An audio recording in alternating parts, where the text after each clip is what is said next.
Assalamualaikum warahmatullahi wabarakatuh. Sahabat sekalian, saya mau berbagi pengalaman tentang bagaimana cara mudahnya menyelesaikan sensus 2020 dengan menggunakan HP Android yang hanya membutuhkan waktu kurang dari 5 menit setiap anggota keluarganya.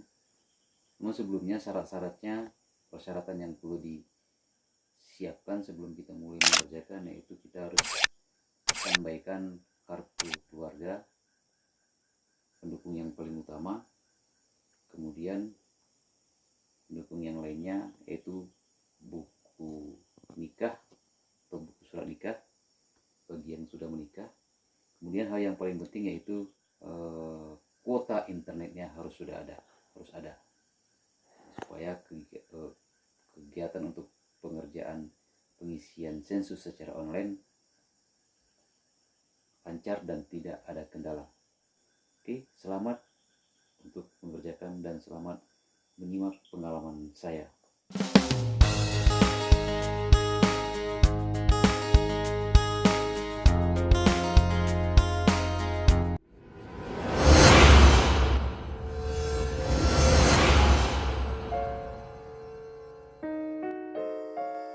Masuk kita ke lamannya dengan menggunakan Chrome, dengan mengetik sensus bps.id,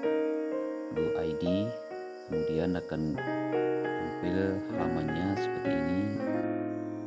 Kita diminta untuk mengisi nomor induk kependudukan dan nomor KK kita, kemudian memasukkan caption yang ada di sampingnya.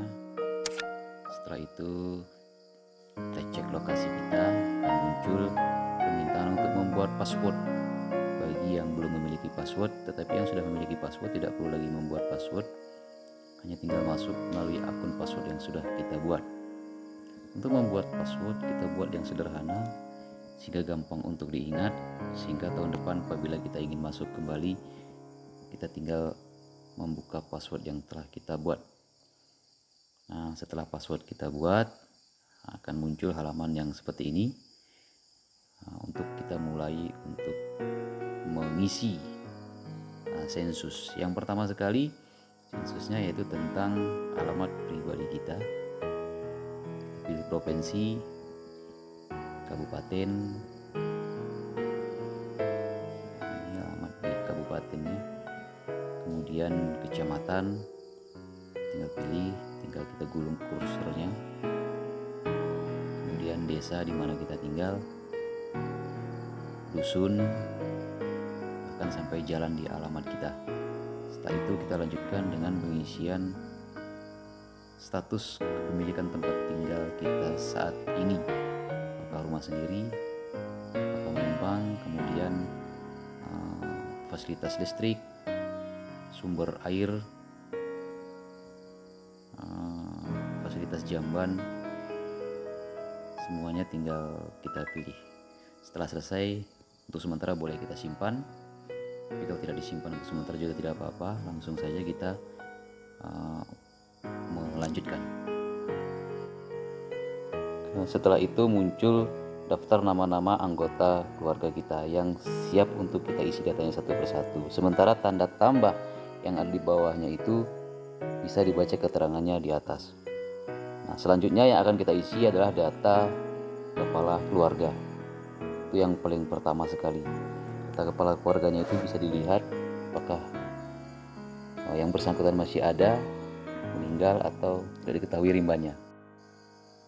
Selanjutnya silahkan diisi berdasarkan setiap butir atau menu pertanyaan yang terlampir.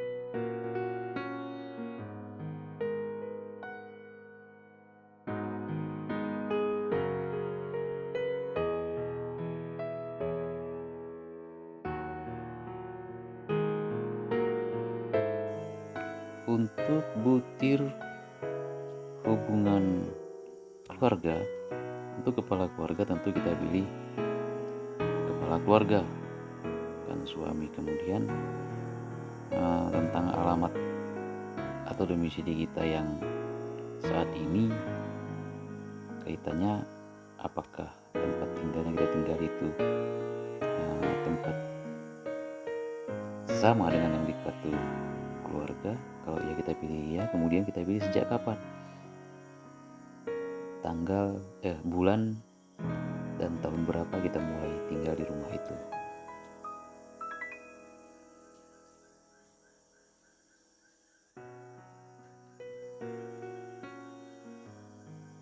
Kemudian tentang akte kelahiran, ada atau tidak. Kalau ada kita pilih iya, kalau tidak tentu akan ada pertanyaan berikutnya di bawahnya.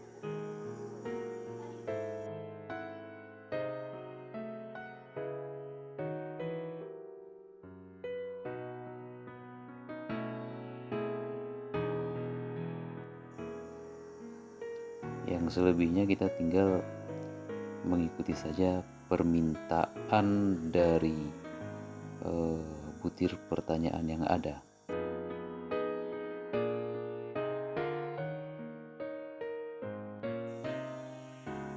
Untuk butir pertanyaan nomor surat nikah, kalau ada bisa diisi, kalau tidak ada atau tidak diketahui tidak harus diisi juga, tidak apa-apa.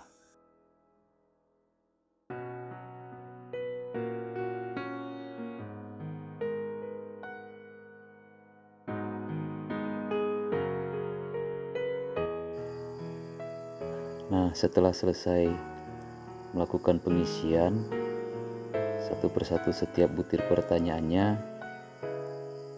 untuk melakukan penyimpanan sementara boleh tekan simpan, kalau tidak juga tidak ada masalah. Kemudian kita gulir untuk melakukan pengisian data atau pendataan ke anggota keluarga berikutnya. Kita tekan tombol lanjut. Nah, ini adalah anggota keluarga yang ada di anggota kita. Dalam hal ini kalau dia istri, ya istri, kemudian anak. Untuk pengisiannya sama semuanya. Statusnya anak, istri sama. Hanya yang berbeda apabila terjadi perbedaan tempat tinggal. Mungkin anak sudah tidak lagi tempat tinggal dengan kita. Nah, hanya itu saja yang berbeda. Ini adalah gambaran kalau semua data dari keluarga kita sudah terupdate. Tapi kalau seandainya ada satu saja anggota yang belum terupdate, akan disampaikan, diinformasikan di situ bahwa ada satu yang belum terupdate. Setelah selesai diupdate, silakan kita kirim. Setelah dikirim, kita unduh bukti pengisiannya, download, dan kita lihat hasil dari yang telah kita unduh melalui penyimpanan di HP kita.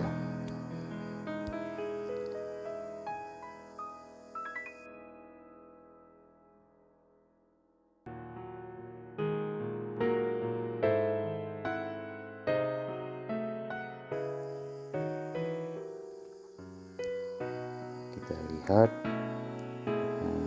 dia bukti pengisian. Nah, ini hasilnya.